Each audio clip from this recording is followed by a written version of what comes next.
Tá.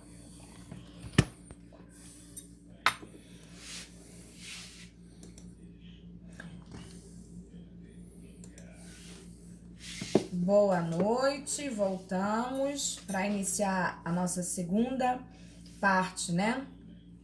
De nossa aula, de nossos estudos. Então, vamos dar continuidade ao nosso conhecimento, né? Deixa eu encostar aqui a porta para não haver interferência da televisão. Oi? Lá embaixo no armário e em cima da mesa verde.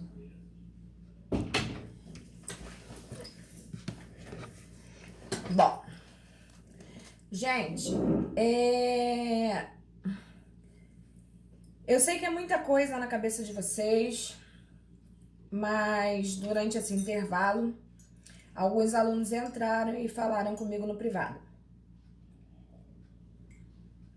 que estão com uma certa dificuldade, sem falar nomes, que isso é pouco importante.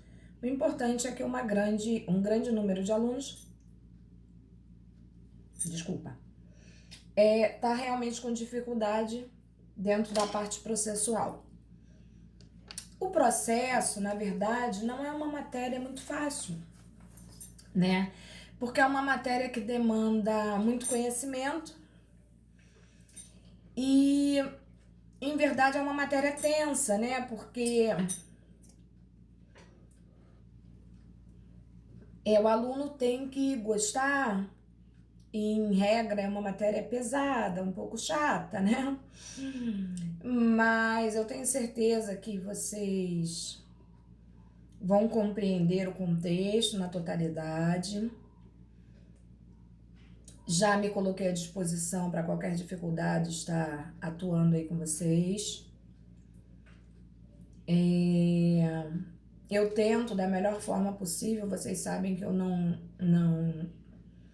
sou a professora de vocês de processo civil e não posso, de forma alguma, ter ingerência, né, sobre a matéria, uma vez que nós temos o professor ou professora responsável, e tenho certeza que ele está atuando brilhantemente dentro daquilo que se propõe a matéria. Mas de qualquer forma, não, a minha câmera tá ligada. Eu tô me vendo.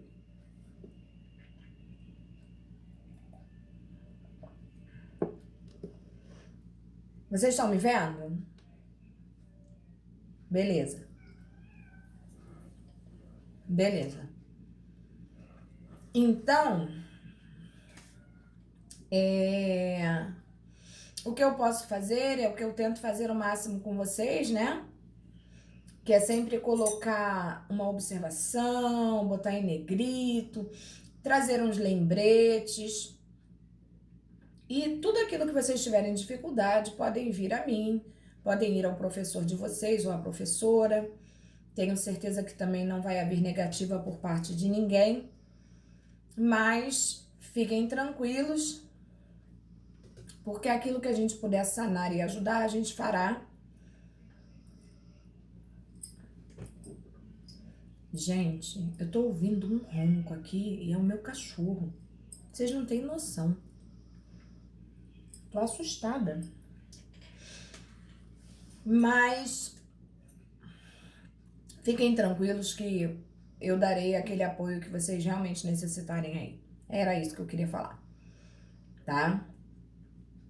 Então fiquem calmos que a gente tentará da melhor maneira. Outra coisa muito interessante é que eu fiz a chamadinha aqui, ó, enquanto vocês estavam aí lanchando, comendo, dormindo. Eu fui lá no chat, né? E vi os alunos que estavam logados e fiz uma chamada aqui. Confesso que de uma turma de 50 nós temos só a metade, uma vez que nós temos 25 alunos presentes. Então, se vocês puderem dar uma moral, né, uma chamada de um puxão de orelha aí nos colegas, por favor, deem, porque isso depois se complica, tá? É problemático. Porque da mesma forma que as aulas ficam gravadas, né? Depois é só a gente pegar o logo de quem estava presente, isso tem como ser puxado realmente. Fora isso, como vocês veem, a gente está fazendo todo um acompanhamento, né, da presença de quem está aqui. E, obviamente, isso vai ser de alguma maneira positivamente avaliado, né? Vamos lá. Bom, chegamos aí na causa de pedir, né? Que, como nós já havíamos falado, lá em cima na questão, quando eu expliquei para vocês sobre pedido e causa de pedir, sobre fatos e fundamentos, né? Nós chegamos a falar sobre esse pedaço aí.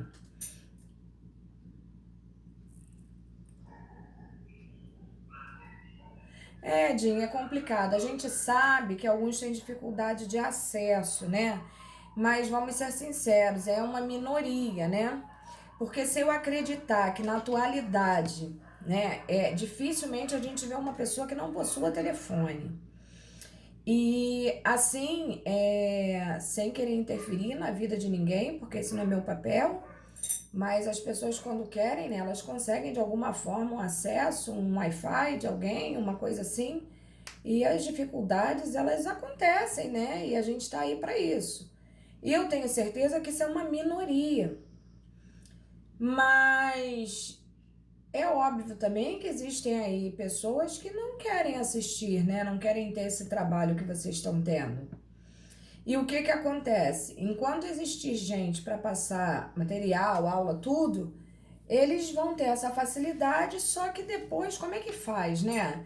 Como é que vai falar assim, entendi, ou sanei a dúvida que eu tinha, ou qualquer coisa nesse sentido? Chega uma hora que a prova da ordem cobra, né? E aí como é que faz? Será que o entendimento de quem participa vai ser igual à pessoa que não participa? Acho complicado, entendeu? Acho muito complicado. E se depois vocês precisarem, ainda me coloco à disposição. Eu, de vez em quando, pratico uns cursos com os meus alunos, né? Nós temos uma escola aqui em Padre Miguel, onde eu aplico com pequenos grupos, às vezes até de alunos, temas que os alunos me propõem a participar com eles. Por exemplo, eles têm dificuldade em alguma coisa de processo civil, de processo penal, de prática jurídica, e a gente cria um grupo de alunos, que geralmente pelo menos 10 tem que ter, né? E a gente faz um cursinho intensivo. Ninguém é obrigado, mas quem quiser depois, até para a prova da ordem, qualquer coisa assim, fiquem à vontade, montem o grupo e só falar comigo que a gente manda ver, tá? Vamos lá. Causa de pedir.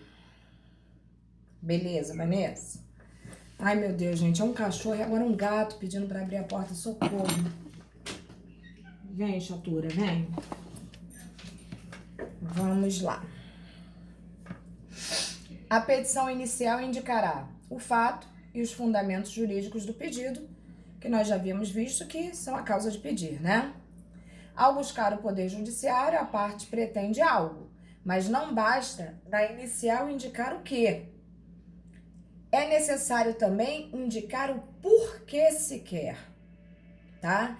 Eu quero que pague o prejuízo do meu carro. Beleza, você quer? Beleza. Explique para mim o porquê. Por que você acha que você tem esse direito de demandar, requerendo ao judiciário que promova uma cobrança para você judicialmente? Explique a motivação, porque se você não fizer isso, difícil ficará.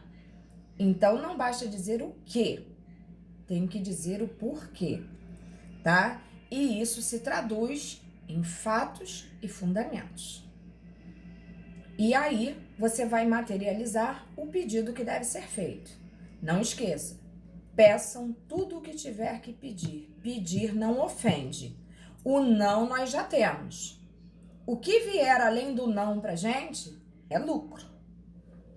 Vamos lá. A razão pela qual se quer algo em juízo constitui a causa de pedir, que é aquilo que a gente chama de causa petendi, né?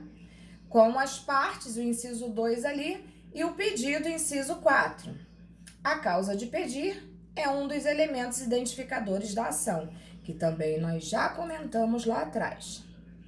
O CPC indica que nas causas de pedir incluem-se os fatos e os fundamentos jurídicos do pedido formulado pelo autor, explicitando por que ele pede em juízo certa providência. Senhor, esse meu gato, ele é assim, radical, sabe? Ele é, como é que eu vou dizer? Temperamental.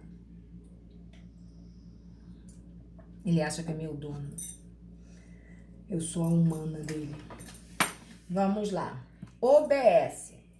Os fatos nada mais são do que os acontecimentos ocorridos no plano material que originaram o conflito que pretenderá a ação discutir. Os fatos costumam ser denominados como causa de pedir remota. Quando, onde, como, o que de fato aconteceu. Nunca esqueçam disso. Toda vez que vocês forem escrever os fatos, materializem na mente de vocês que a gente deve sempre iniciar no dia tal, do ano tal, o autor pretendeu, e aí você vai contando a sua história. Mas sempre inicie com a data do fato. Isso é importantíssimo. Se tiver hora, melhor ainda. Não tente simplificar a petição de vocês. Faça com que ela seja autoexplicativa. Que quem leia entenda o que você quer de verdade. Isso é importante.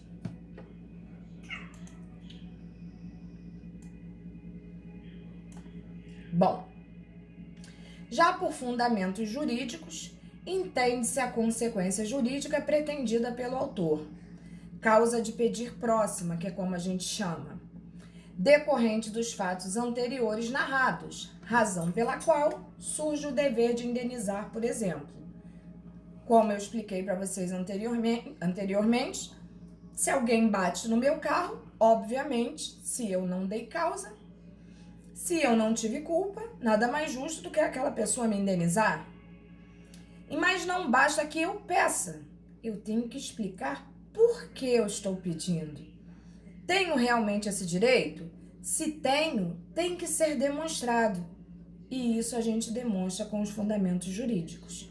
A gente vai botar o histórico, que são os fatos, e posteriormente fundamentar. E fundamentar inclui lei, doutrina e jurisprudência. Não esquecendo que nós temos que ter um vocabulário técnico, formal, tá?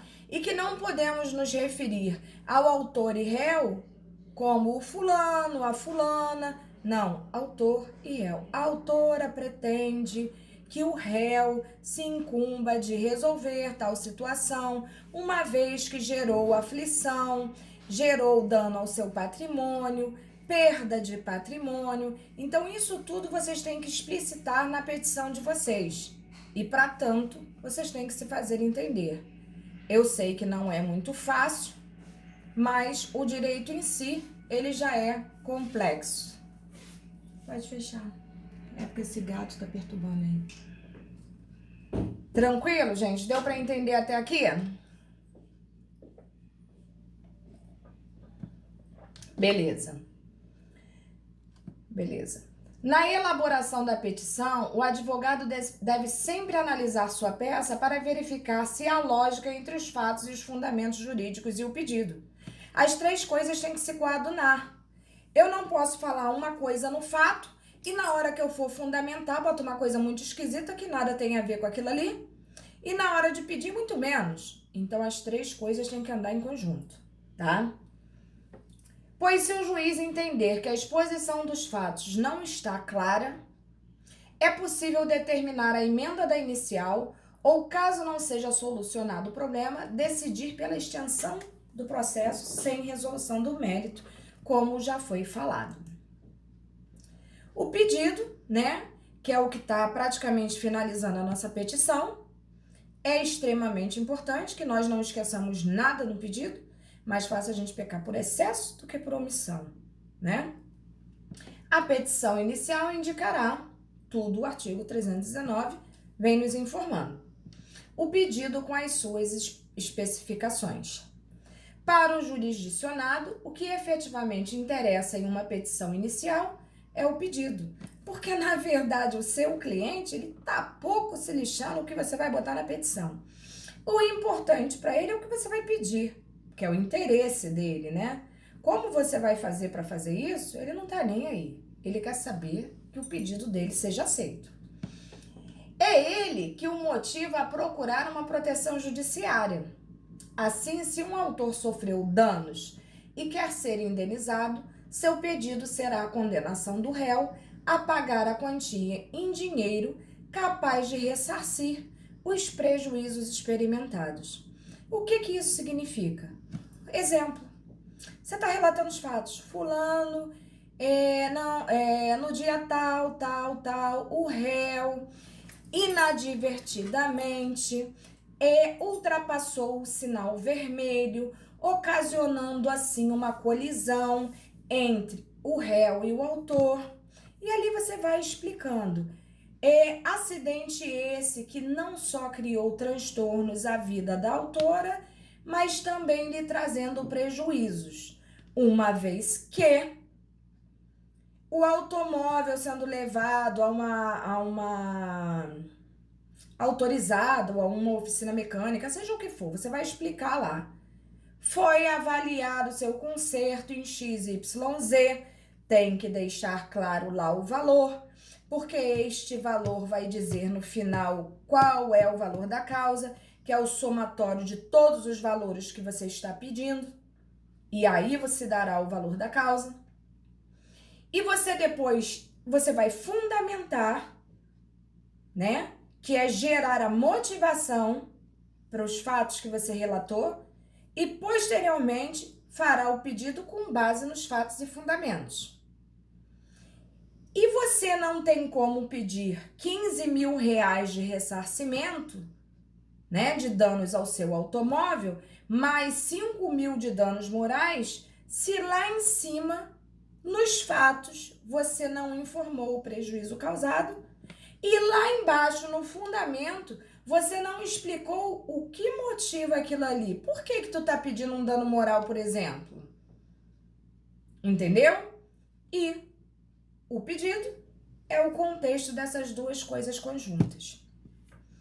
Bom, destravou, Larissa? Beleza. Para o jurisdicionado, não. Se o pedido não é formulado de forma adequada, quando da elaboração da petição inicial, não é possível, pela via interpretativa, ampliá-lo, tendo em vista os princípios da inércia, da jurisdição e da congruência. Inovando em relação ao código anterior, que apontava que o pedido deveria ser interpretado de forma restritiva. Aponta o novo CPC que o pedido vai ser interpretado conforme o conjunto de postulação e observará o princípio da boa-fé. Como podemos perceber neste sentido, o juiz terá mais margem para interpretar o pedido. Se liguem nisso. Vão sempre no artigo que eu estou colocando ali para vocês, que facilitará muito o entendimento. A título de exemplo, se uma petição inicial traz como pedido a locução pelo exposto, pede-se seja o réu condenado a indenizar todos os prejuízos causados ao autor. Estaria incluindo aí o dano moral ou somente o dano material? Em que montante? Imagine, você bota na petição. O autor requer seja este a condenação do réu a ressarcir tudo e todo o prejuízo causado pelo réu. O juiz não tem como descobrir Qual foi o tudo? E quanto foi o tudo? Se você não deixar isso claro, fica muito complicado. E como se deu esse acidente? É isso que a gente fala. Você não pode fazer um pedido genérico. Você tem que ser detalhista. De todo modo, é adequado que o pedido seja explícito em relação ao seu teor, evitando assim controvérsias. O pedido deve ser certo e determinado, tá? Segundo os artigos dispostos aí para vocês. Depois vocês vão ver naquele materialzinho que eu coloquei lá para facilitar a petição de vocês, como o entendimento de vocês vai fluir com as dicas que eu coloquei lá. Assim eu espero. Ainda assim, se não fluir, falem comigo pelo zap, que eu vou tentar solucionar da melhor maneira possível. Não temam.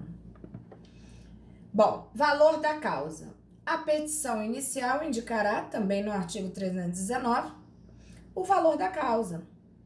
Que vocês nunca esqueçam, né?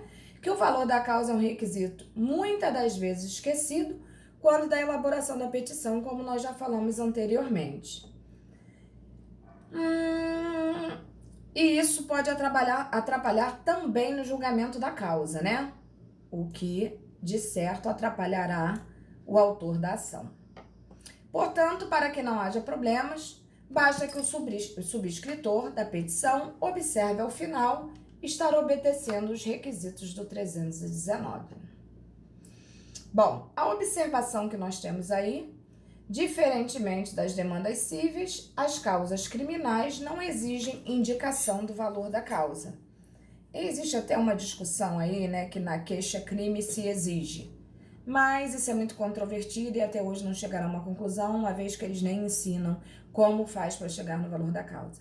Mas a gente bota só ali a título de exemplo, tá? Para que vocês entendam como a coisa funciona. Apesar de ser uma aula civil, a gente tem que ter noção do que acontece em outras áreas jurídicas também. Para atribuição do valor da causa, existem 2 critérios básicos. Há casos em que a fixação é legal e outros em que a atribuição é voluntária. Nos casos de fixação legal ou obrigatória, a atribuição do valor da causa é matéria de ordem pública, de sorte que o valor já foi previamente definido pelo legislador. São exemplos, né? A situação do artigo 292, que fala numa legislação extravagante, né? E na questão também da lei do inquilinato, que existe uma lei específica para a situação aí, ó. Em tais hipóteses, para se chegar ao correto valor da causa, basta seguir o que foi determinado pelo legislador. E isso vocês vão encontrar no próprio artigo de lei, não precisa nem se preocupar. A observação aí é a quantificação do dano moral é polêmica, por faltarem parâmetros de valor. O dano moral, a gente costuma dizer que ele tem um fundo mais pedagógico do que econômico, né? Ele é punitivo pedagógico. É para ensinar o infrator de que ele deveria ter tido mais cuidado, mais comprometimento, mais respeito, para que não ocorresse o que gerou, né, o prejuízo à pessoa. Então, dano moral, em regra, não se quantifica. Eu costumo dizer que dano moral vem mais do bom senso de quem está pedindo do que definitivamente de quem está pagando. Entendeu? Então, acho que o bom senso deve prevalecer sempre, né? No Código de 73, doutrina e jurisprudência reconheciam que o autor podia deixar ao prudente arbítrio do juiz a fixação do montante, no caso de danos morais, né? Sempre pareceu mais apropriado, contudo, que o autor indicasse o valor pretendido já na petição inicial. Eu prefiro. O novo CPC se alinhou a tal entendimento ao prever que o valor da causa na ação indenizatória, inclusive afundado em dano moral, corresponderá ao valor pretendido. Então, para todos os efeitos, não esqueçam. Situação distinta é a da fixação voluntária do valor da causa. Nesta hipótese, como não há previsão legal trazendo baliza para o valor da causa, ele será livremente fixado a partir de uma estimativa do autor. Exemplo clássico é o da investigação de paternidade. Se liga nisso. Como não há no pedido propriamente um proveito econômico, porque não há mesmo, o Código silencia a respeito. Nestas situações, costuma-se atribuir à causa um valor genérico, né? Por exemplo, R$ 1.000 para fins de distribuição. A gente nem sabe quanto a pessoa ganha, né? Então, como é que a gente vai formular uma situação dessas? Então, a melhor coisa é gerar uma situação genérica. Como tem que existir um valor da causa, a gente estipula em 1.000, tá pronto. Já o juiz já entendeu o que significa. Observação. O valor da causa tem importância processual e fiscal. Do ponto de vista processual, o valor da causa no juizado especial é determinante para a fixação da competência e para a obrigatoriedade ou não da presença de advogado. Até 20 salários mínimos pode atuar sem a presença de um advogado, né? Eu não gostaria nem que soubessem disso, porque a gente precisa se alimentar, né? É base de cálculo para multas e outras penas impostas pelo juiz. Dinho, é verdade, ainda mais em tempo de coronavírus, né, que a gente não sai de casa. É parâmetro para a fixação de honorários do advogado em caso de improcedência ou sentença sem resolução do mérito. Também uma forte situação para a gente pensar no valor da causa aí, né? Do ponto de vista fiscal, o valor da causa é base de cálculo para pagamento da taxa judiciária, que é aquilo que, lamentavelmente, é cobrado em todos os processos praticamente, a não ser que você possua gratuidade de justiça, né? Como podemos perceber, é tecnicamente errada e ineficaz a declaração muito frequente no foro de que dá-se à causa o valor de R$ 1.000 apenas para efeitos fiscais. E fiscais e processuais, principalmente, né? A relevância do valor da causa é não só fiscal, mas principalmente processual. Não esqueçamos disso. Para fechar a tampa do caixão, requerimento de provas. A petição inicial indicará, também no artigo 19, mandando aí pra gente, as provas com que o autor pretende demonstrar a verdade dos fatos alegados. Meu povo, se liguem, não existe processo sem provas. Se o juiz não analisar as provas juntamente aos fatos alegados e aos fundamentos, posteriormente aos pedidos, se não existir provas para embasar tudo isso, ele não conseguirá enxergar a verossimilhança do alegado. O que seria isso? Que aquilo que você alegou está fartamente comprovado naquilo que você juntou ao processo. Portanto, não esqueçam, processo sem provas é fadado ao insucesso. Não tenham a menor dúvida disso. Às vezes é necessário, é ético, você nem adentrar com uma ação ao judiciário se provas você não tiver daquilo que você está alegando. Porque chega a ser feio. Parece que a gente é caça-níquel, entendeu? Fica muito feio. Porque às vezes o cliente chega na procura do profissional e chega com aquela mentalidade que é muito comum de essa causa é ganha.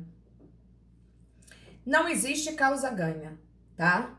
Causa ganha é aquela que você age dentro daquilo que é para agir, comprova aquilo que você está alegando, tem toda uma instrução probatória, aí as chances de você, ao final, vir a sofrer, né, positividade em todos os seus pedidos, o deferimento do juiz diante da fartura de provas que você apresenta, pode até acontecer. Fora isso, é complicado. Então, aí nós já vimos, né? A produção de provas objetivas traz elementos para que o juiz forme seu convencimento sobre os fatos alegados pelas partes. Exatamente aquilo que eu acabei de falar para vocês aqui. Diante disso, e considerando que, em regra, o ônus da prova cabe a quem o alega, óbvio, o legislador incluiu como requisito da petição inicial a indicação de quais provas pretende o autor produzir. E que isso fique muito claro, né? Observação aí, ó. Este requisito acabou-se por adotar na praxe forense uma frase genérica em que se pleiteia a produção de todos os meios de prova. Exemplo, requer ou protesta, né? Provar o alegado por todos os meios de provas admitidos em lei ou admitidos em direito, tanto faz. Ou seja, documental, testemunhal, depoimento pessoal, pericial, inspeção judicial. Explicite aquilo que você realmente deseja. No mais, quais são os meios de provas admitidos no CPC? A documental, a oral, né? Que se trata de um depoimento pessoal, e a prova testemunhal também. Podemos entender a pericial, a inspeção judicial, a confissão, que na área civil é fatal, eu diria para vocês assim que é pesadíssimo, né? Já no crime, às vezes, fica meio duvidoso. E a exibição de documento ou coisa. Então, quanto mais fartura de prova nós tivermos, mais facilidade nós teremos em não sucumbir ao nosso pedido, tá? Fiquem ligados nisso. A observação que eu coloquei aqui é que vocês têm que informar, né, sobre a opção pela audiência de mediação ou conciliação. Vocês podem colocar lá, inclusive no nosso bisuário, eu coloquei até como se faz isso, fiquem tranquilos.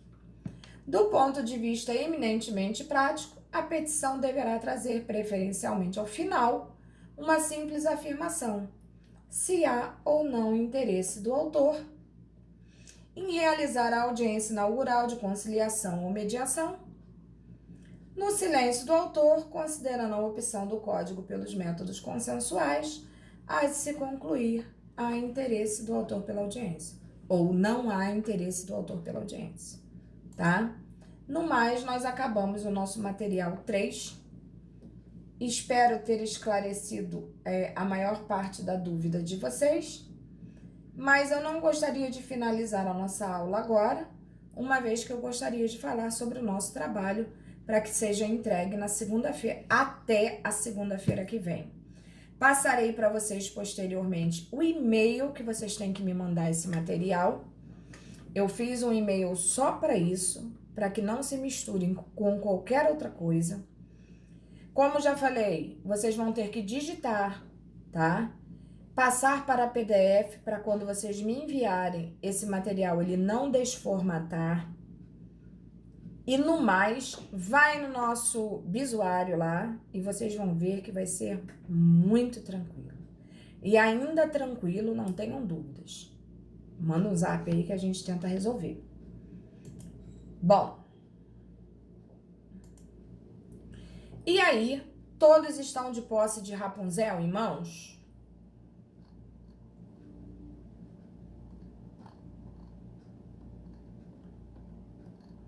Sim. Beleza. Então, a Rapunzel é proprietária de uma pequena casa, né, situada na cidade do Vale das Princesas. A história, o contexto da história está aí, basta ler, tá muito claro. Eu peguei uma coisa bem descomplicada para vocês, acreditem. O importante tá aqui no nosso finalzinho da história, aquilo que vocês têm que fazer, tá? Na qualidade de advogado de Rapunzel, elabore a peça processual cabível, voltada a permitir a retomada do imóvel e a composição dos danos sofridos no bem. Basicamente, eu estou falando para vocês o quê? Que os danos causados por Branca de Neve e Dunga, né, se não me falha a memória, devem ser ressarcidos a Rapunzel. E, obviamente,